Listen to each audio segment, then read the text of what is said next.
What is crack-a-lackin', fellow thermonuclear AFers? I am Dampa Valley, coming at you soon with my certified fantabulous thermonuclear AF co-host, Grant Hughes. But this will be part 2 of our sort of bouncing around the league conversation since we went for over 2 hours the other day. Wanted to record an intro in case there was any news to update. There really is no news to update. James Harden really wants to go with the Clippers, and that's about it. I don't understand if there's another market for him. We've talked about that extensively. We'll talk about it again.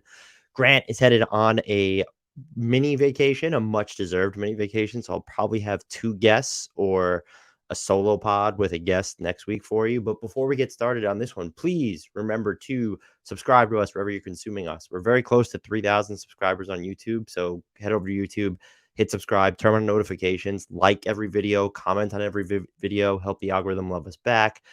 Also, subscribe to us on Spotify and or Apple Podcasts. Leave ratings and reviews at both. I think Spotify lets you do just ratings. Those help. Ratings and reviews. And written reviews on Apple help us out a ton. If you've done all of those things, please consider referring us to a friend, family member, acquaintance, random person on the street, or coworker. You can shout us out on Twitter or Blue Sky or whatever the hell you're using, just to let people know that we're out there. Join our Discord. Growth there has been rather stagnant I should probably check and make sure the link isn't broken or something, but join our Discord. The link to that's in the podcast and YouTube description. Follow us on all the socials at HardwoodKnocks on TikTok and Twitter, at Hardwood_Knocks on Insta. And finally, if you want to support the show, buy our merch. The link to that is in the podcast and YouTube descriptions as well. That is it for me. Hope you enjoy this conversation with Grant. And for the people who are watching, I hope you're enjoying. Look, Grant's away, so I obviously had to build the new HardwoodKnocks video background, which looks kind of cooler when there's 2 people on it, but we're in space now. Forget the basketball court. We're just in space. Real alien shit. But Grant, me, we're going to talk right now. Go. Who's our next team? Okay, I'm sorry, but we haven't really talked that much about the Warriors, and this will shock no one that I want to discuss them. And I need you, I think, to walk me back a little bit because I'm sorry, we need the disclaimer here. Grant attended Santa Clara University. Oh, I wasn't even going to mention pods. I'm just saying, anything he says about pods, until we see pods playing a real NBA game, is to be taken with a metric ton of salt. Okay, well, the only thing I'll say, because this is my only takeaway so far, is he's a little loose with the ball. That's my summer league takeaway from pods. Like, he's the ball security for a guy that's supposed to be ready to help right now and have great feel is a little rough. Like, you just watched Jordan Poole for 4 years. That's what I'm saying. I'm an authority on the subject. I know what it looks like when a guy's loose with the basketball. So start here. Best 5-man unit in the league last year, right? The Warrior starters, like plus, I forget off the top of my head. It's either like plus 21 or plus 19 per 100 with their starting 5. It was good. Yeah. Which is insane. Like, that's by far the better than any unit that played even close to as many minutes as they did. And then Jordan Poole would come in, and a bench that couldn't create shots would come in, and the reserves would just give it all back. They'd give just like clockwork all year. Turnovers, just, bad offense, shaky defense, guys not knowing what to do. And so if you like, there's a lot to sort of untie with what Chris Paul's role will be. Who's he going to play with most? Like, all that stuff. Will he be healthy? Is he washed? Like that? There's a lot there. But if the theory is that he just stabilizes the second unit, which now is going to have Gary Payton again for a full season, which in theory, Jonathan Kuminga in year 3 will either be a good cutter or a roll man that Chris Paul sort of enables. Draymond said he's going to totally unlock him. We'll see. Did he say that? I didn't see that. He said he's going to unlock Kuminga. So that's 8 guys. So, like, why? I think clearly, I know, like, I sort of just can't be trusted. But a lot of times I'm too pessimistic about the Warriors. I know people will be surprised to hear that. I'm just like, my swings are too big with them. But I don't see a good argument for why they aren't clearly in that tier below Denver. And like, is that like a discussion? Well, I don't know, because I think maybe it is because the core's aging. Klay Thompson, I don't think is going to get better. Like, people keep kind of waiting for the defense to come back. I don't think it's happening. Draymond's older, Steph's older. Like, they just, there are still questions there. And this, what they did this offseason feels much more like a last dance type of thing than when everybody was talking about that. Cause like, Corey Joseph is not here for a long time. Corey Joseph is here because he's like a veteran that's not going to screw up. Like they're very much the Warriors, like MO this offseason was like, let's get guys that aren't going to screw up. Like maybe the ceiling's not that high, but just no more mistakes, like no more self-inflicted wounds, no more games kicked away, like that kind of thing. And that's kind of like a modest goal for a team that's supposed to be chasing a title. But I think my contention is like, that was the correct approach, is just like, let's stop beating ourselves because the starters are just killing everyone. And then we're still not getting it done because nobody else is helping. So I'm not ready to be like, they're on Denver's level, but I mean, they did win it 2 years ago with virtually everybody that's back. And Chris Paul is in place of Otto Porter. Like, like that's really the main difference unless I'm forgetting something. Wouldn't it be Chris Paul in place of Jordan Poole technically at this point? I guess that's true. Yeah. I forgot Jordan Poole already. Yeah, and then the Kuminga and Moody thing, they've got to like basically do what Otto Porter did. I feel like Moody is ready. I think the Warriors feel like Moody's ready there, but Moody, just based on what we saw from him in the playoffs this past year, that just feels like someone who should plug right in this year. Yeah. Can I ask you then? Maybe this is the way to frame it, and you can go. Are they interesting? Like, is this team interesting? Am I just interested in them? Add Chris Paul, and I think that the fan base, because there's a lot of Warriors fans who work for Bleacher Report. So when I was out there and talked to some people from the West Coast about how they felt, including one of our bosses who's a big Warriors fan, disgusted that Chris Paul's a Warrior. They are compelling as fuck because they made that trade. Okay, I need you to assess me right now because I'm an unabashed Warriors fan, have been my whole life. I had not a second of like, I can't root for Chris Paul. I can't do this. Like, am I a fan or am I not a fan? Because I had zero emotional reaction to Chris Paul. I don't care. Like this idea that, how can I root for this guy? I hated him for so long. None, like zero of that.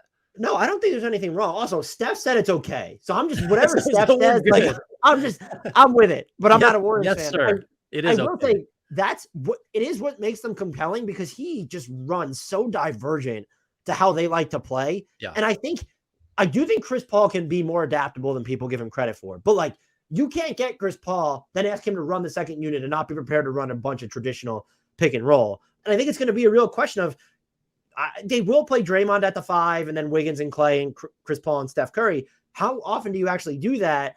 Do you view Chris Paul as a human trade exception? There are a lot of questions there. And then how does he look in a role? Like, is he the type of player that's going to need to, I don't even want to say to have touches, but be on the court a while to continue to have the highest type of impact, where if you shorten him from 30 plus minutes a game to just 20 plus minutes a game, is there a drop off from him that's not even necessarily age related, but could it be something about the Arcadian rhythm of how he's trying to play or operate? So there are questions, but I absolutely think they belong in the second tier of like, they're not on Denver's level. And if you want to put them in the third tier, where if you think Boston or there's another team that really, Phoenix really stands out, that's fine too. But like, they're in the Milwaukee, Lakers. I don't even know if I have the Lakers in that tier, but like they're in the Milwaukee, like whoever you want to name, like they're in that tier.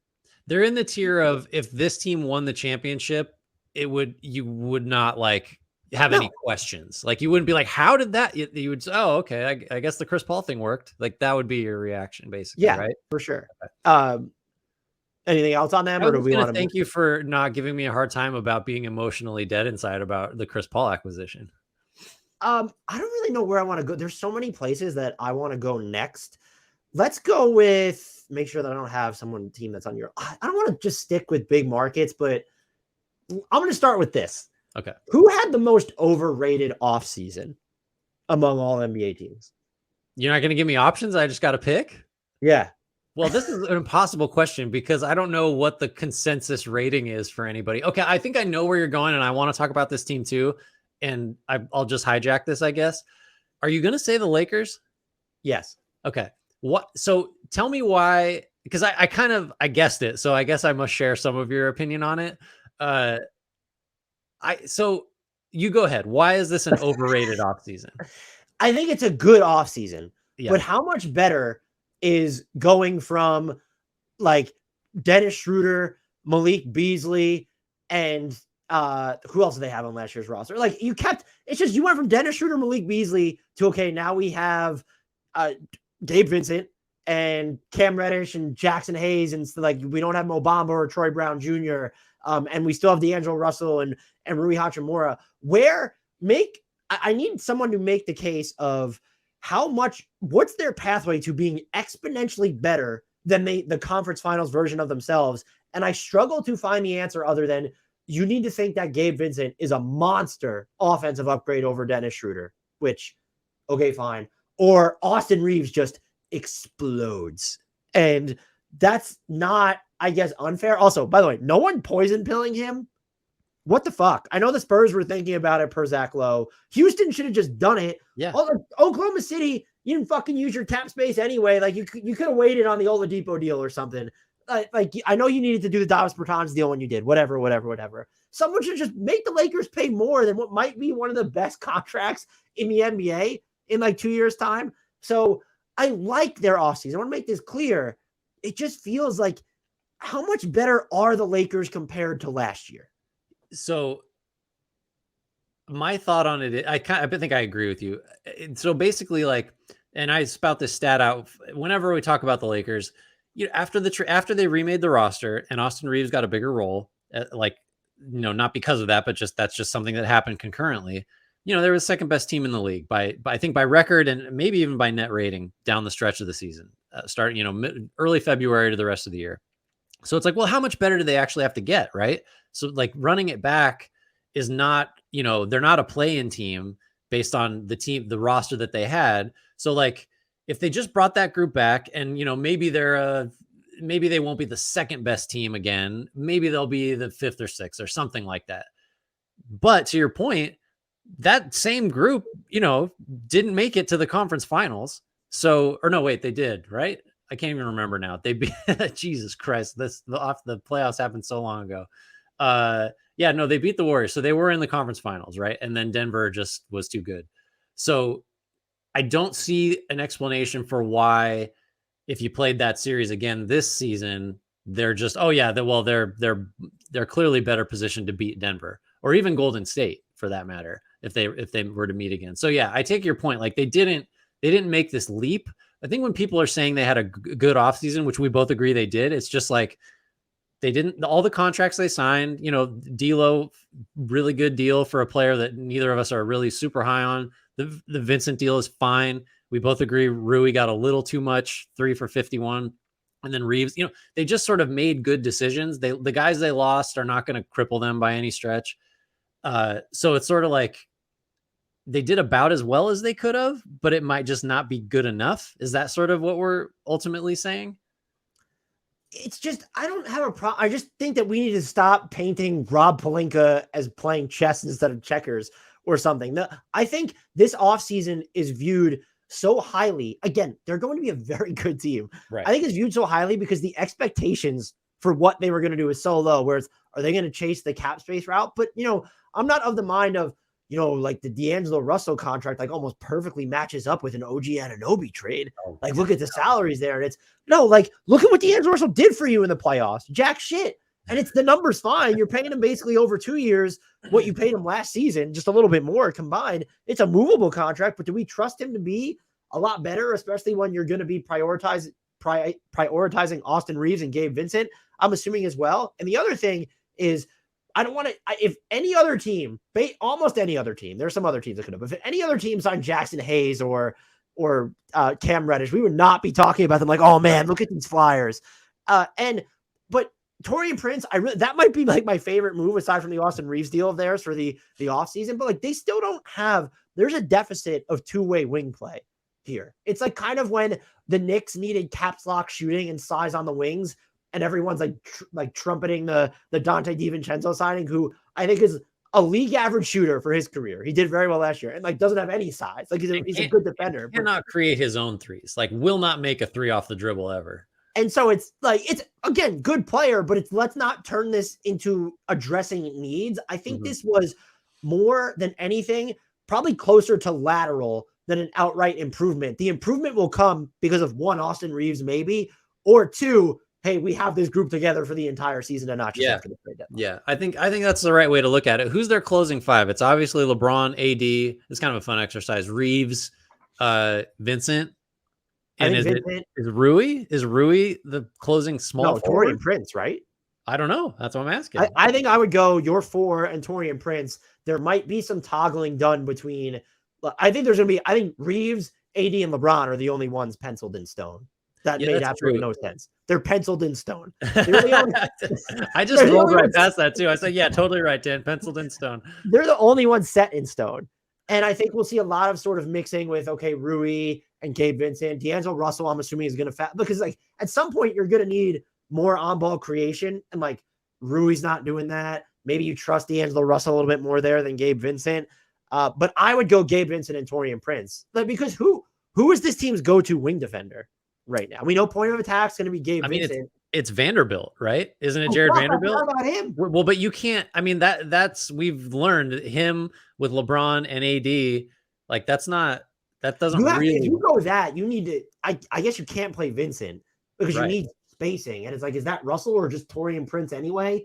And you trust Austin Reeves and LeBron to initiate your offense? That actually, I don't hate it. Well, I still think it might be Vincent. It's just you're going to have to live with the 2 for 11 nights sometimes, I think, with him. But yeah, Vanderbilt's. I feel like we've been saying this certainly since the last playoffs. Vanderbilt's a pretty like swingy piece for them because it's like, can he stay on the floor enough offensively to be that guy? Because I think clearly if you're like, who's the guy that's going to get us a stop or bother a main wing or even a guard, like that's the guy. That's how big that closing lineup would be. So Austin Reeves, whatever, but LeBron, Vanderbilt, AD, and then Torian Prince with Austin Reeves. This team is going to be a really good defensive team. That's the only thing I'm absolutely certain of. Like if they're not a top 5 defense, something weird happened. I don't see how they're worse than that.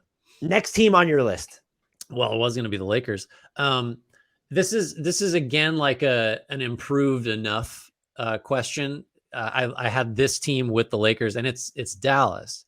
Ooh. Another team that I think had a very good offseason, like got better, right? Like, I mean, the Kyrie thing is what it is. I don't know if we need to belabor that. He's back. All of the concerns about him being back still exist. And all of the upside still exists, I guess, if magically this is when it finally works for him. I think Grant Williams is a good addition. I think getting Dwight Powell back at that number is pretty solid. I think Richaun Holmes is going to help. I think Seth Curry is going to help. So they're clearly better. How did he not have anything more? I wonder if, because I thought that too. I think maybe the health thing is teams are concerned about. And I think defensively, sure. Defensively, I think like there was a time where you felt really good about Seth Curry, guarding a point guard or even a 2. And I don't feel like that's the case anymore. I think he's just gotten older. And, but yeah, no, agree. Like he is your caps lock shooter. Like that is the guy that if he is open, someone made a mistake. Like that's the level of spacer that he can be. Having said all that, I'm sure I forgot something in there. I'm not looking at their acquisitions right now. Does it matter? Because this team did not make the playoffs. Part of that was on purpose, but most of the season they were trying to do that. Have they improved enough to be more than, they could be, they're in the 8-5 range in the West or something like that. Like, are they, do you, and again, conference finals 2 years ago. So it's like, a very different team, but I don't know that they've done enough to distinguish themselves as a team that the contenders are actually worried about. What do you think? I'm with you. And I know that they try to get Matisse Thybulle. Who defends wings on this team? And I saw was it Shams broke the news about Grant Williams? He said wing Grant Williams. Grant Williams is extremely switchable. He's not a wing. And like when you look at I can't remember who had this. Maybe it was I don't even want to say the podcast. I don't want to get it wrong. Like he was ranked as one of the most versatile defenders based off positions defended by high volume of possessions. Mm-hmm. It's like, yes, he gives you that element, and having him and Maxi Kleber, like and even like Dwight Powell, like that's real, like front court defense. Who's defending wings? If you just decided that Josh Green is that guy, no, you haven't, because you try to go out and get Matisse Thybulle. Mm-hmm. And so I think it's even more important because you want that wing to maybe also be able to defend point of attack so that you can move Kyrie Irving and Luka Doncic around.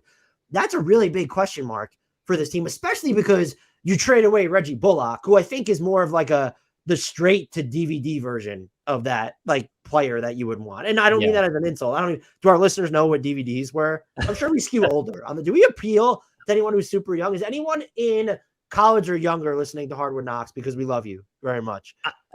All I'll say is I had the other day I had to try to explain to my kids what a VCR was, because we're going even back even farther, and like the idea that there's also this plastic thing that you put in the machine that has a thing on it that you watch. It was just like it may as well have been like a foreign, like none of the core ideas tracked for them. Your kids are so young though. I was working with influencers at one point that like didn't know what a USB was, and I was like, ooh. I wasn't a lot like I knew what, or CDs were the other thing. It's like I knew what a record player was growing up, and I wasn't anywhere. I knew what we had one. We had a record player. I actually think I have a record player because I have like Blink-182 vinyls because I'm that dude. But yeah, so digressing there. What were we just talking about? Oh yes, so like I just don't. The wing defense here, and then I will say this is not going to be pertinent to this season. I'm wildly uncomfortable giving up a 20-30 swap in the Grant Williams deal. I don't have strong feelings about that. What if they had gotten Tybal? How would you feel? Very differently.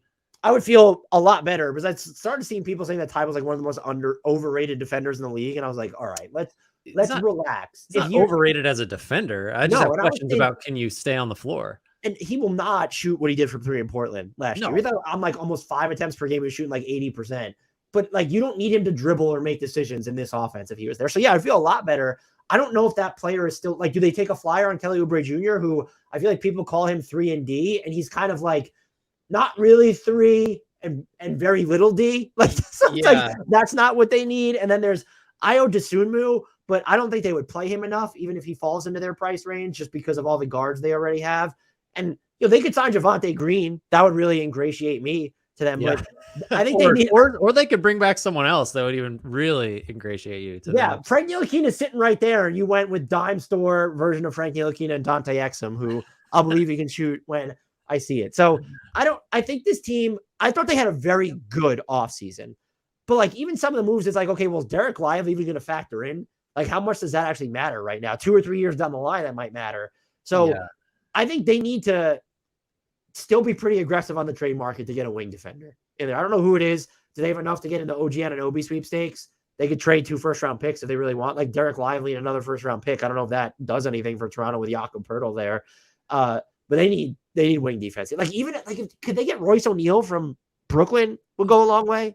I think like of course. I just think about like. And Mavs fans go crazy when you do this, but like between Hardy and Josh Green, I love Josh Green. I just like he's one of my favorite. Like, hey, let's talk about this guy players. Is he ready to do this though? Probably not. I'm just saying, like, if you're putting a package together, like Royce O'Neal, you better be able to use like some combination of Lively, Green, and Hardy.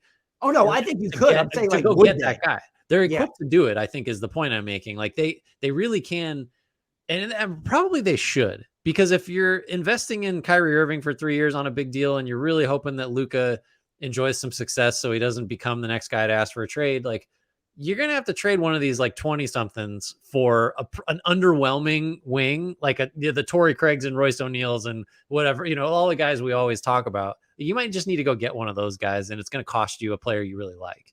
I thought about Alex Caruso for this team, but I think he ends up being too small. I think, it's got to be the 6'7" guy. Which led me to mid-season, Patrick Williams. Could they be like a sneaky Patrick Williams destination who's in the final year of his deal? Maybe Chicago, he's extension eligible. He's not in the final year of his deal. Maybe Chicago doesn't want to pay him. So he is in the final year of his deal. He's entering the final year of his deal. Maybe Chicago's like iffy about paying him in restricted free agency. Maybe he gets extended and really can't be moved at that point because of the poison pill provision. But like they could have, like Chicago decides to tear it down, like between Lively, a first round pick, and do you give up Josh Green in that scenario where you certainly give up Jaden Hardy? Like that would be, he's not proven enough, but like taking a flyer on that, I'm just trying to come up with things. Do they try to make a trade for Matisse? They can't even trade for Matisse Thybulle until next summer now. So I'm just trying to think of like just more outside the box where it's not a mega deal. Like I think I would classify OG Anunoby as a mega deal. God, get out of my head. I was just thinking like, how would they get to Anunoby? But yeah, no, it doesn't. I mean, that'd be great, but it doesn't have to be. Your use of Royce O'Neal is like a perfect example. Like if they had just, because I think I like O'Neal better than Reggie Bullock, but they're not that different, really. I guess you get much more quick trigger shooting from Bullock, but only after the month of like January. It seems like that's how that works for him. So yeah, anyway, I'll answer my own question. I think this is another team like the Lakers where it's a little different because the Lakers didn't really get better, but the Mavs got, I think, a lot better. And I'm not seeing a reason to view them as on the level of, the top 3 or 4 teams in the West, and maybe not even that. Fun game. Denver or Dallas? Like, who's going to be better? Just give me the team. Denver or Dallas? Denver. Phoenix or Dallas? Phoenix. Memphis or Dallas? Oh, that's closer. I think it's still Memphis. Golden State or Dallas? Golden State. Sacramento or Dallas? Oh, man. Sacramento. Lakers or Dallas? Lakers. So what are we at, 7 now? Where we had Lakers, Grizzlies, Warriors, Suns, Nuggets. That's 5. Well, Clippers. I might take Dallas over the Clippers. Okay, so we're at 5 so far. Pelicans or Dallas? Ooh. Now we're getting into it. I think I might go Dallas. Thunder or Dallas? Thunder or Dallas? Oh man. I'm gonna say I just pumped the Thunder up, so I have to say Thunder. So we're at 6. Timberwolves or Dallas? Timberwolves. I think I didn't leave off any of the teams. So like you just picked 7 teams over Dallas at that point. And it's so now you're in play-in territory. And I didn't miss it. Like we're not Jazz, Blazers, Rockets, Spurs, like shouldn't factor. Those are all Dallas is clearly better than them, right? I think so. Yeah. So that's what I mean. Like, okay, cool. You're a little better, but you might be in the same position where how do we really want, a play-in game, or should we go for the lottery pick again? Actually, they probably don't even have their lottery pick. I can't remember. What are we talking about? Well, we're done talking about Dallas. Do you have another team you want to talk about? I would like to talk about if you mind talking about the Pacers. Okay. I thought so. They didn't do anything like monstrous. The Bruce Brown addition, amazing. So short term that you shouldn't care about the dollar amount. John Hollinger, his coin of human trade exception, he's basically that. But I view it more as they decided to roll their cap space over, which is totally fine. I don't know how to feel about Jared Walker. I know you, Jarris Walker. You like him better than I do. I'm not sure what his offensive impact is at the NBA level. There's a lot to love defensively. They have Obi Toppin, who I think works a lot on this team. What's mega interesting is I brought them up because of the Bruce Brown signing. I'm so high on Tyrese Halliburton. I'm very interested in just like the lineups they can run out because Andrew Nembhard is kind of a point guard, but he'll defend power forwards. So you can get just really sort of kooky with your lineups. But they've also, and this just solidified it to me, were linked to Pascal Siakam as a potential trade partner. That would be so out of character for Indiana because you're not getting out of that trade. You're not keeping both Jarris Walker and Benedict Mathurin in a Pascal Siakam trade. And so if you're this team, do you operate on that type of timeline where it's if you have to give up one of those guys plus picks for Siakam, do you do it? Like, are they at that point where you're ready? Because I look at and it doesn't even need to be, I don't know how to feel. I'm bringing it up because I don't know how to feel about them as currently constructed is my point. Like, do they belong in the play-in conversation? And to throw on top of that is, would you look at making more of these? It's an aggressive play, but does it come at not maybe a slight discount because Pascal Siakam is about to enter free agency? And so it's, oh yeah, so that makes sense, but there's also a level of risk there because we're accelerating our timeline, dealing with a future or an imminent free agent here. The Pacers I liked their offseason for the most part. I would have went with Taylor Hendricks over Jarris Walker. Then I really would have loved this team. But I liked their offseason. I didn't love it. And it kind of made me confused about their future. Like, they're one of the most confusing teams for me looking at just this upcoming season. But wouldn't you agree that usually that's a really bad thing? Like, I'm confused. I don't know where they're going. Like, we level that criticism at Toronto, but that's a good thing in this case, right? Right. Like, because they're on this sort of fluid trajectory, because we can't even say long-term because the Pacers are very adamant that this is like, it's called a retool. It's not a rebuild. It's like, all right, you guys are rebuilding at this point. Like, but there's also just, my questions are, does Benedict Mathurin, like, can he guard higher usage players so that you can play him in some of these lineups that you want to have him in? Does his efficiency improve from the outside? I think it will. So I'm not really worried about that. I'm more worried about him defensively. what does like Jarris Walker look like on offense? I already brought that up. And, there's still just, you have Bruce Brown, but like, what is the wing defense on this team? It's very much like, oh, Aaron Naismith, and then we're going to play a bunch of undersized lineups outside of that. And I can really dig it to some extent, but do they still have enough defense here? Maybe you trust Jarris Walker to really juice that up. Again, though, he's a rookie. How much of an impact does he have there? I think Taylor Hendricks was maybe more, and on defense, maybe, I guess I see the appeal of Jarris Walker. If I were them, I would be all in on Pascal. Like, if you told me that if Pascal Siakam was willing to re-sign and it cost you Benedict Mathurin and Jarris Walker, I would do it, is my point. Because Miles Turner, Siakam, Bruce Brown, Tyrese Halliburton, all this stuff you have around them. Look, if I'm the Raptors, I probably prefer picks over Mathurin, would be my gut. So it probably only costs you one of these dudes. I'm giving up either one if Siakam says he'll resign. I think they're a good, like, what are you waiting for type of team? Because if, you know what I mean? Like, if you're not, it's like, oh, Halliburton he's too raw. He's not ready. It's like, no. He was an all-star. He's plays like he's 30 already in a good way. So it's not like you're waiting for him to, for this timeline that's built around Halliburton in his early 20s. And it's like Turner's in his prime. You got some other young guys, but like those are really your guys you're principally concerned about. So like, if you're not going to trade for Siakam, what are you waiting for? Like, you're going to preserve your cap space because Indiana has been a noted free agent destination. You're not going to, their cap space doesn't really mean anything in terms of like you're going to go get the Siakam equivalent in free agency. You're going to sign it. It's like that's not it. So I think Siakam makes a lot of sense. I think they absolutely have the ability to put together a package Toronto like should accept, which is the other big hurdle when you're making up fake trades. So yeah, I think I hadn't really thought about that, in a serious way, but there's not really like, what's the reason? Why shouldn't the Pacers go trade for Siakam? I think the argument that I've seen on Twitter a lot has been just the timing isn't right. But I'm like, you just maxed out Tyrese Halliburton. That'll kick in a year. Based on what? The timing for who? I don't understand. Right. And so it's the timing is, I understand if you don't view yourself as like a caps lock contender, but you're not bankrupting. If it costs you Jarris Walker and like 2 protected first round pick, like I don't know what Siakam is going to command on so let's say it's an unprotected pick, Jarris Walker or Mathurin, and then another first round pick on top. Maybe there's some protection. That's not an astronomical price to pay. You're not just without all this other stuff. I guess because of the number of questions about just the overarching supporting cast where it's, okay, like what can Obi Toppin or Jalen Smith be part of the bigger picture? Like what about Aaron Nesmith? I think if you got another ball handler like Siakam in there, it makes even more sense to have Nesmith around. And was Buddy Hield? Does he have to go out to make the money work as part of this trade? You probably don't. Like you could step ladder your way there depending on like what Toronto wants to do about its roster spot situation. I don't know. Like I think the timing is right. I don't know that I don't think you have to. If you really believe that Mathurin and Walker are going to grow into these second and third and like fourth best building blocks on your team type of players behind Turner and Halliburton. Mm-hmm. Okay, sure.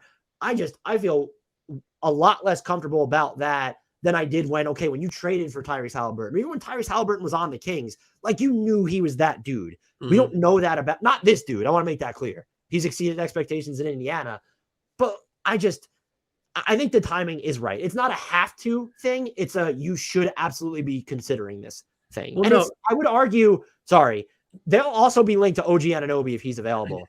That would be sort of the straddle the line trade, like sort of something that Portland would have done or Toronto would have done before it all just blew up in their face. I would be more intrigued by getting Pascal Siakam than OG Anunoby just because of the depth of Siakam's armory on offense. I think that's right. And I think you really crystallized the timeline thing for me because we agree it's not, Halliburton and Turner, it's not quite right. We can't add like a nearing 30 max guy in Siakam.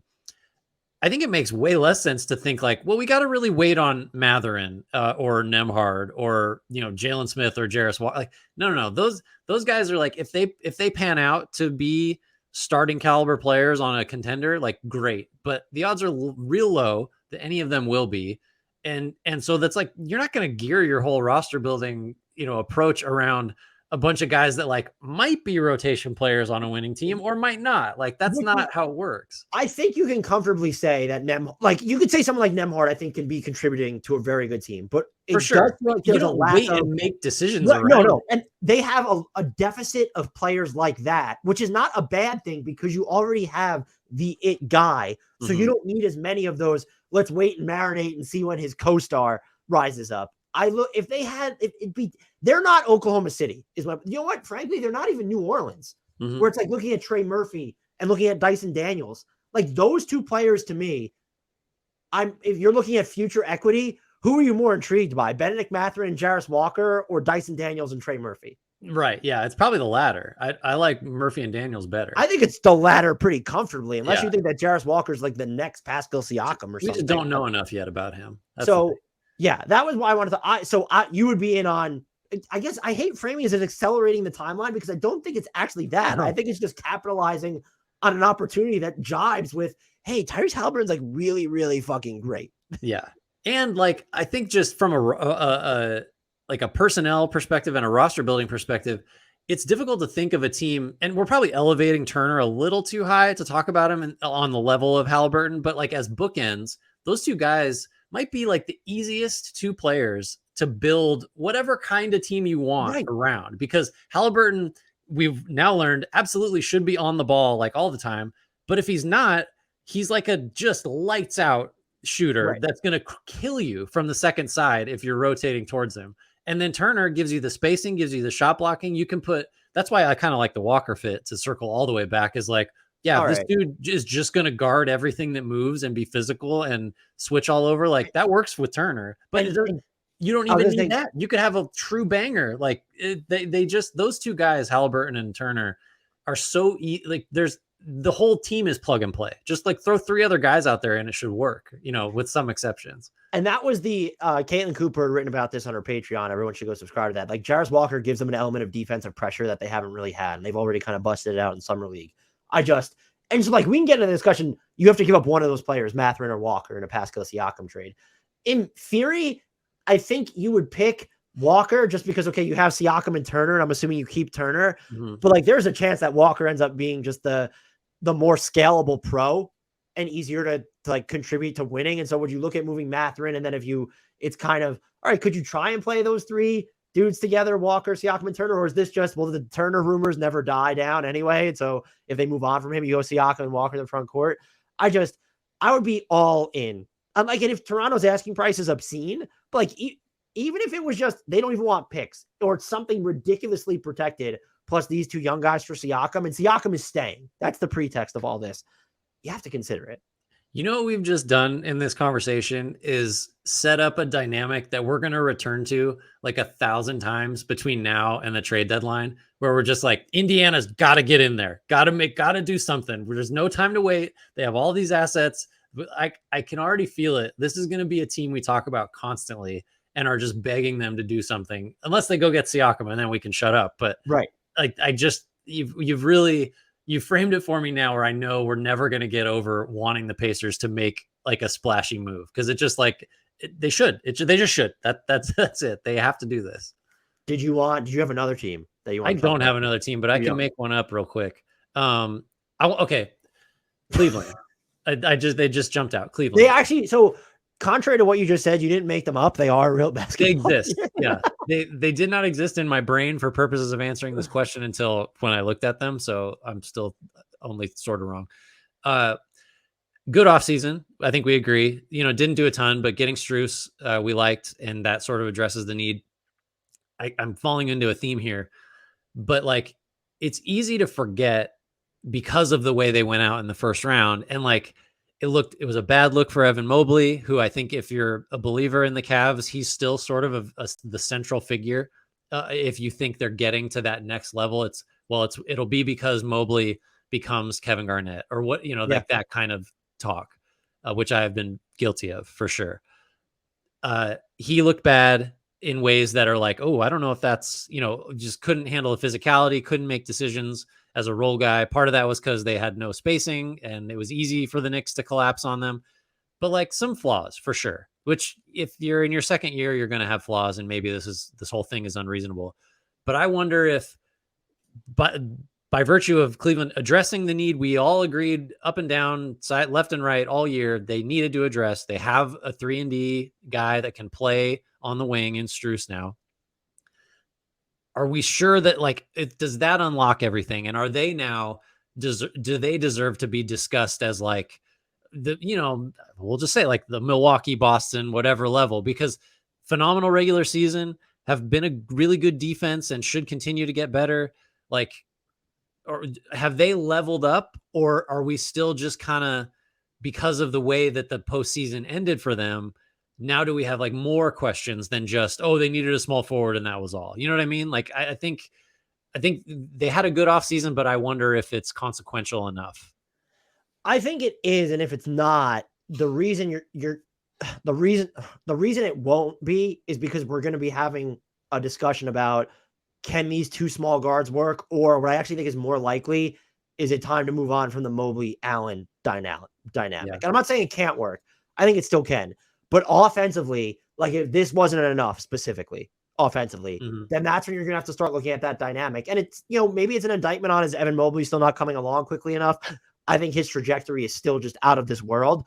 But if you're going to actually continue to shrink the floor, make life harder on your guards, or only give you at any given point, it's so much harder to have more than two shot creators on the court, because Mobley's not that traditional guy. We know Allen's not going to be that guy. And you're going to invariably, because of having those two, you're going to end up with a specialist at the three, more of like an accessory on both ends of the floor.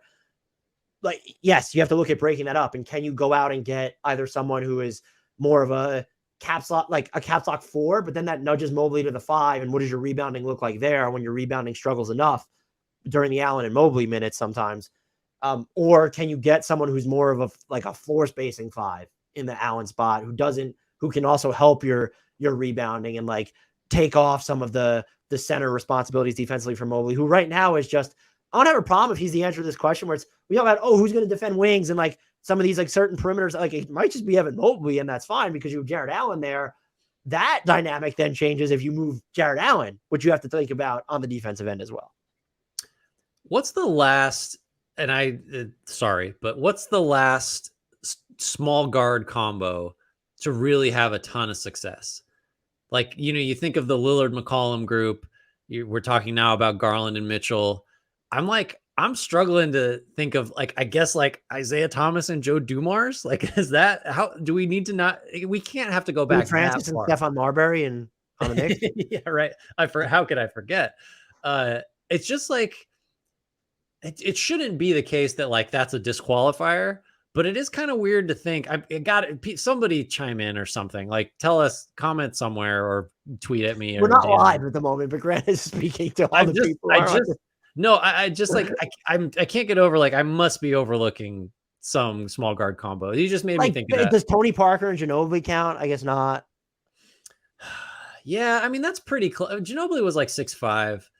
And yeah, I don't know. It's just, by the way, I don't think breaking up Garland and Mitchell is like the solve. I think it's more likely you got to break up the Mobley Allen duo. I agree. And it's clearly Allen, because I think you're sort of like Mobley, again, he sort of gets more important every year for them as far as, is the ceiling a championship for this franchise or not, in the next 10 years. And it's just the answer to that question is, it depends on Evan Mobley, which is like a wild place to be for a guy that just finished his second season. I made up a team out of nothing when I concocted the Cleveland Cavaliers. Do you have one you would like to discuss, or are we running short? No, we're not running short, because I think we skipped over them when we were going to plan on talking about them. They weren't on my initial list. Like, we should talk about the Spurs and Wemby, right? I guess because it's just with Summer League and the discourse there. Yeah, should we have buried Wembanyama at like the hour 40 minute of this podcast, or should we? It might be 2 podcasts at this point, because I thought we were only going to go 90 minutes, so I might split it up into 2. Look, he's that guy, and I said this to you before we started, like, actually recording. I said I actually didn't see his good game, quote unquote good game. I only saw the performance everyone was dragging. I came away from that. I was just like, he's going to be one of the greatest players that we've ever seen. Might be my favorite take of yours, because I have not heard a single person, one, who only saw the first game and didn't see the second one, and who based on that first game was sold, which is like, I don't think you're wrong, but like, the level, the way that speaks to how great Wembanyama might be is unbelievable to me. You just see what he's going to be able to do off the ball. So you weren't bothered at all? Or you must have been bothered by some of how he looked in the first game. What were you concerned about? And I'll tell you why that's not a concern. Okay. Oh yeah, no, so I mean, it's not a revelation. It's like he looked sped up. He looked like he got pushed around a little bit. He got tired. The number one thing, and this, if I have a concern about him, he got tired after taking his team all the way to the finals, like a week. Right. Yeah, and he's been on like an incessant media tour for like 18 months. Who could be tired? Britney Spears accosted him. Like that'll wear anybody out. That thing was so stupid. So stupid. Just on both fronts. I mean, by the way, if anyone wants to assign blame, it's on security. Both sides. It's not on Wemby. I don't even know if it's on Britney Spears. It's just the whole thing was stupid. But come on, what security team allows someone to get that close? And if you allow them to get that close, it's because you should know it's Britney Spears who like runs Las Vegas right now. So what are you doing anyway? Well, she doesn't. She clearly doesn't run it because she approached a bigger star apparently and was swatted. So the Wembanyama thing, the thing that I left the first game thinking most about is that I'm really unclear on what you're supposed to do with him as the Spurs offensively. You know what I mean? Like, do you really want him dancing out there with a live dribble creating? Like, is he a pure three offensively? Is he a guy, nobody posts up anymore, but do you have him do duck-ins like 10 times a game to just like steal buckets? And I don't know what you do with him offensively. And I was always kind of unsure about that. And that first game, the second game, he looked great doing literally everything. So I was like, well, I still don't have an answer because apparently you could do whatever you want with him. But the first game, I was kind of left with the impression of I'm not sure it's going to be easy to figure out the best way to use him on offense. That was my main concern, if that's even a concern after the first game. Right. And it's a good concern to have. One, I think what people need to mistake is that it might be similar with the Spurs this year because they don't still have like that wild advantage creator. But like Summer League is the time, like that's how we decided that Desmond Bane was going to operate on the ball more because you're giving guys opportunity and agency they wouldn't normally have. Mm-hmm. So yes, you're going to try everything and you're going to have him running the offense. The ease with which he got to his jump shot, and it was just like, okay, here would be my follow-up question to that. Did you know early on in their careers how you were going to use Kevin Garnett or Kevin Durant offensively? I'm not comparing him to either of these players. The Cavs probably still don't even know they're going to use Evan Mobley offensively, and we're still over the moon about my verbiage today has been off. Pencil it in stone, through the moon. So I'm just watching that. I'm just like, yeah, okay. It doesn't need to be like super efficient or pretty all the time. Like, look at what he's just the theory of him. And that's how I approach Summer League, by the way, or non-NBA games. And it's also how I approach a lot of rookie and sophomore seasons. There's no science behind it. I want to make that clear. I don't think I'm operating on some higher level playing 4D chess against everybody else. The theory of Wembanyama, you could see it in practice where it's like, we're having a different discussion. He had pockets of time where he wasn't making an impact. The dude, that's going to happen when you're young, I think. Mm-hmm. On a team that you just don't have like any familiarity. Like they're not going through a real training camp. So it'll be different once he gets to the regular Spurs. So I'm just like, and you have other guys that are like also matter here. But on that Spurs team where you're talking about like Malachi Branham, Blake Wesley specifically. Yeah. So I watched that and just the theory of him shined through in practice, even when it didn't always look pretty. And I'm just like, yeah, I was kind of wondering why it took a little while for his passing to get going in that game. But like, we still saw like, he can, when it might be more reactive at this point, but the reactions make a lot of sense. Mm-hmm. So I'm not just it wasn't that I wasn't all in on Wemby to begin with, but I found, and I know Twitter is Twitter, but like the amount of people that weren't being facetious when they were talking shit was just like, are you fucking stupid? Like, this is to sit down and shut up, stop farting out these dumbass takes. Yeah. This guy, I'm prepared to be wrong, and we can circle back to that, but I came away of the impression of just like, this is going to be one of the greatest players that we have ever watched in the NBA. So ultimately I agree with you. I just think, so even in the bad game, because the good game is sort of, it speaks for itself. It's so funny that we're talking about these singular games because it's all we got, Dan. We got 2 games, and it's against like maybe a handful of guys that will actually play in the NBA. And right, I still haven't seen him do it against Marquette on a Tuesday night in January, though. So I remain skeptical. I need to know what Florida A&M is going to do against him. No, so even in the bad game, you're right. Like he made some passes on the move where it's like, well, no one that tall has ever made that pass. Like, just I've never seen that before. And like really niche, stupid things that no one cares about. Like, just when he throws a chest pass, like it looks he's coordinated and he throws it like with pop. And it's not one of those things where like when some other 7-footer gets the ball at the top of the arc and he has to like make just a simple pass to the wing, you're like, oh shit, he's gonna get that's getting stolen. Like, no. He moves the ball like quickly with purpose, with coordination. He's in control of all of his limbs, which seems physically impossible just because of how long it must take for a signal to get from his brain to his extremities. Like, he's able to do things physically that are just like literally in the first, few minutes. It's just like again, with the passing or with, the weird, like his first bucket in the bad game was like a lefty and one that was just like, I've never seen anybody that big do that. And so there was, even in the bad game, there were a half dozen things like that. And then the good one was just, he had a couple plays in that one that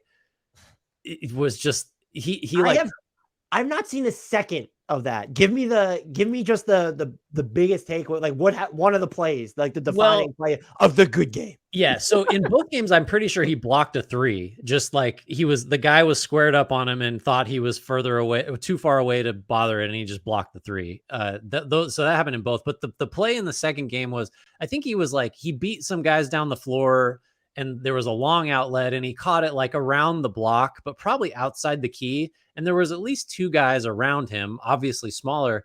And he turned and dunked it like from a distance that is not a distance you dunk from. So I had never really, that jumped out and he just like sort of reached over the top. Like it wasn't like I'm going through anyone. It's like I can hold the ball at a height that you cannot bother me. So that was one. And the other one, he had a putback dunk with 2 hands that was basically flat footed, which was just like, well, this seems unfair if we're not going to need to jump to tip dunk misses. So those were the 2 in the good game that really showcased like, yeah, he does different stuff. Like we're going to see several things this year that have just, will be shocking because we've never seen it happen before. So that's cool. I'm so excited to watch him. Have you thought about what is like the over under on the number of national televised games the Spurs are going to get this year? Ooh. Because it's just like, even if you like, because Zion, I guess part of it at this point, it's in part because of his health. But like even Zion was just like, okay, came into New Orleans. It's just like, they wouldn't be a market draw or whatever for the national TV. And like, they haven't had a shit ton. I guess he had a bunch his rookie season, but like, if we were to set the over under at 8, none of them are going to be enough. I want to make that clear. Like, is that too aggressive or is that not ambitious enough? I think it's definitely, well, think of it this way. I'll bet you that opening night, like will be one of the featured games, whoever the Spurs are playing. Like that's, that'll be one that is probably going to get a national coverage. And then like, honestly, I think they're flexible enough now where it's like, if he comes out hot and is putting up crazy numbers and whether the Spurs win or not, I don't think that's halfway relevant to how often they're going to be on. Like if he's great, then they might be on 25 times. I don't know. They might get like a Warriors level national or Lakers level, national TV thing. Cause like he is unique in that he's just going to do stuff you won't see anyone else do. And as like an entertainment product, that makes him like a singular thing, he's just going to fascinate like people that don't care that much about basketball. Like you got to still be interested in like, look how big that guy is. Look like, and he can do all this cool stuff that, smaller like that. I feel like it's just a universal draw. It's almost, it's like it just looks wrong that like someone who's that big and can do the things and is as coordinated as he is, right? Like, I don't know how else to describe so right that it looks wrong. Yeah. Or something. It makes you think, I don't know. It's like if you ever watch those weird AI generated videos where like, oh my God, that is not what my eyes are used to seeing. It's a little bit like that. He's an AI generated basketball player. Yeah, and the other thing that's intriguing about the Spurs, really quickly looking at their offseason, I think they made I would have liked to see them been more aggressive with their cap space, which they still have, by the way. But like, you got Reggie Bullock who can actually play for you if you want him to. And their core is not just Wemby. And we'll do a podcast where we go through the young cores. Like Devin Vassell's a real guy. I'm so high on Jeremy Sohan. It's just like, he might be there after Trey Jones. Like, is he just their second best bite at the like facilitator apple right now? I think, yeah, maybe Wemby if you want to throw him there. I think it's worth it's definitely, that should be the approach, I think, for them. Is like, let's find out for sure if Sohan is this guy. Look, if Julian Wesley's Champagne, Spurs fans are gonna, the Julian Champagne is like someone that everyone is pretty high on too. And look, I was late to the party on him, but like, he's a real like 3-and-D guy, and he can do some stuff. I actually had a segment about him. It was like, he looks very comfortable going with his right hand or his left hand. Can he finish with his left hand? That might be a question, but like, this is just, it's a 3-and-D guy who's more than just a 3-and-D guy. Yeah, I agree. And plays super hard and is super like, he's got kind of that, like a little bit of an edge. If his rebounding translates to the regular season, like he's just been like super opportunistic on the glass, but how much of that is okay? Well, look who he's playing against. Yeah. You know what he kind of could be like is like, what if he was like supercharged Kenrich Williams right here? Ooh, that would, I mean, that's a universal fit. Like, he's getting a statue at that point because Kenrich Williams is getting a statue in OKC. So immediately. Right. Anything else? Portland real quick, non-Dame related Portland talk. We're gonna end this podcast. Well, we didn't start with this, but circling back here, I'm ready. How excited are you for Shaedon Sharpe and Scoot Henderson? Because have you seen much Scoot? I mean, there hasn't been much because he got hurt, but like, did you see at least the highlights from Henderson's first game? Scoot looks just, when I go back and forth on whether we were unfair to Brandon Miller in like the discussions of the gap, but you go back and you watch those Scoot highlights, it's just like, oh yeah, there was a gap, and it's just like, why is Damian Miller mad? You don't want to play with this kid? That's what I mean. Like, he more than anything justifies how Portland is operating right now. But I was really interested. So Sharp played in the second game when Scoot didn't, and he had the ball a ton, and it didn't go great, but like, he still, I think Sharp and Henderson, I'm trying to imagine, I don't want to overstate it, but like, at some point, one or the other of us is going to have to rank like young backcourts or young guard tandems or whatever. And it's like, our boss listens to this podcast, so now we're definitely going to have to. That's fine. And I'll just tell you now, there's going to be a mention and a long write up. Well, it won't be long, of Scoot Henderson and Shaedon Sharpe. The internet has made us all write shorter things. Hey, if you're listening to this for this long, you have the attention span to listen for either 2 podcasts or a 2-hour one podcast. You're not the problem. You have the attention span to handle it. But I have to. We're over 2 hours. I have to split this one up. So anyone's listening like part 2, go look at part 1. I'll be able to mash up your outro on the book, but I have to.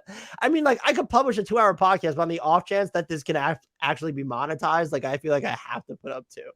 You know, do what you want to do. That's fine with me. All I'm saying is I was very excited by Shaedon Sharpe and Scoot Henderson for like 5 to 10 years. I'm into that. Yeah, there are Shaedon Sharpe. I'm not more intrigued by him than Scoot Henderson, but he still feels like, maybe because we've seen him in the NBA, like there's just so much more for him to offer. And I feel like that's someone who might become a defensive monster. You could just see traces of it.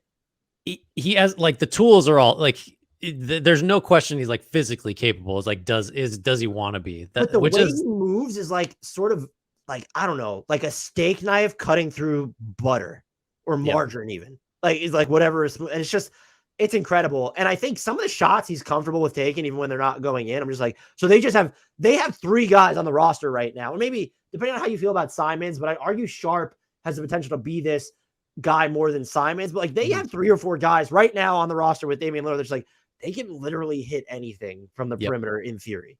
Yeah. Getting a bailout shot will never be a problem when the shot clock's running out. That'll be their design. It's just all these bailout shots with 4 seconds left on the shot clock. Yeah. And I will say that Scoot is probably going to prevent you from having too many of those possessions because he just gets wherever he wants and either finishes or makes the correct pass. So like, those guys aren't even going to have to do that. Is this like someone who's like, I don't want to say next season. Like, I don't know if this will be a Trae Young situation because maybe Dame starts the season. I don't really know. But is Scoot a double-digit assist guy? Not right off the bat. I just mean. Oh, like ultimately? Yeah. I think so, because he has, like, you know, you got to invoke like stupid names, and I don't want to do it now to compare him, but it's just like, he has the mentality of the guy that's like, I'm looking for the best shot wherever that happens to be, but he also has like the Derrick Rose athleticism. And it's like, I don't remember a guy that had those two things. You know what I mean? It's like, it's as if I'm not going to do it. I'm not going to say it's like you have Chris Paul's brain and Derrick Rose's athleticism, because that would be an insane person thing to say. And Damian Lillard's bailout. Yeah, you know, and like the trailblazing spirit of like Bill Russell, or like, I don't know. Let's put them all in there, whatever. No, I think like if he's not getting 10 assists, does that mean it's because he's getting like 30 points and he's just skewing that way? Well, he has that talent as a passer, is what I mean. And maybe I didn't watch enough of him when he was coming out of like, G League Ignite. So I'm like, I can't, maybe other people have like, he's a bold text passer. Yeah. And it's like an intuitive passer where it's like, those are passes you're not going to see. He's passing guys open. He's also reacting, but it's not really reacting. So it feels like he's read the defense like 5 seconds in advance, even though we're only 4 seconds into the possession. How did that happen? It's wild. It's summer league. We should start every sentence it's summer league. And so these takes can be penciled in stone. Yes. Until they're penciled in stone. And I wish I could think of another. Might be the next shirt is we need through the moon. Penciled in stone. I just think like it's so clear that he's already manipulating what's happening on the court, which just isn't a normal thing for rookies or even almost anybody in summer league, unless you get some like veteran 27-year-old that's been overseas or whatever. It kind of has the feel that we had with a different feel where it was like, okay, well, why is J-Dub like playing in a summer league game? And it's like year 2, that player comes in. It's not even we only needed to see him for a second. It was he shouldn't even be in this game. Yeah, and it's for that specific reason of like, oh, the game's happening really slow for him and nobody else. And that happens with second year guys because they're not all frazzled and they've seen a full season of reps and like they've seen the pictures or whatever. And it's like he's just playing at a different cadence. And Scoot, like from moment one, was that way. He played like 3 quarters of basketball, but like you see what you see. Like it's not, you can't imagine that kind of feel. It was a real thing. Yeah. And I guess it's just a roundabout way of saying that this was an anti-Charlotte Hornets podcast. It's too early to make any, I feel like I'm higher on Brandon Miller after watching Brandon Miller than most people. And then what it was before, but just based off what Scoot is doing, I know you have LaMelo, but you have to be feeling a little, and maybe I'm sure NBA teams and execs are just better of not reading too much into summer league than we are. Sure. And also they're not being exposed to Scoot and Brandon Miller for really, like, we have outlines of these players going into the draft because we don't really touch them until they come into the league. Mm-hmm. I touch them. We're not grabbing them. We don't really cover them. I'm all over the place today. We need to end this. Please take us out of here.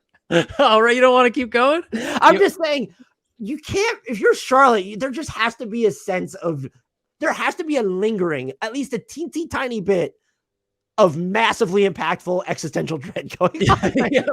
It's just like an eyedropper full of full-blown panic. Just all well, so here, I don't see the scenario where Brandon Miller has anything close to just the star upside. I think he's probably going to be a really good player for a long time just because of his position and skill set. But it's like, I think Scoot might be a generational point guard, and that's like kind of the consensus at this point, and sort of was the consensus even before the draft. So what are we doing? Like, how was this ever?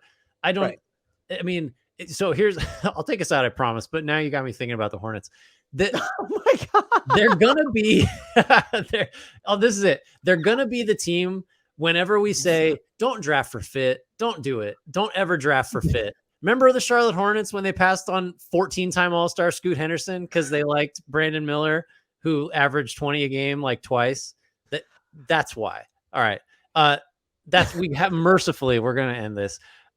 Which you need to take us out in the sense of whether you're listening to part 1 or part 2. Yeah, no, I don't know whether you listen to part 1 or part 2. Neither of us knows which way's up at this point.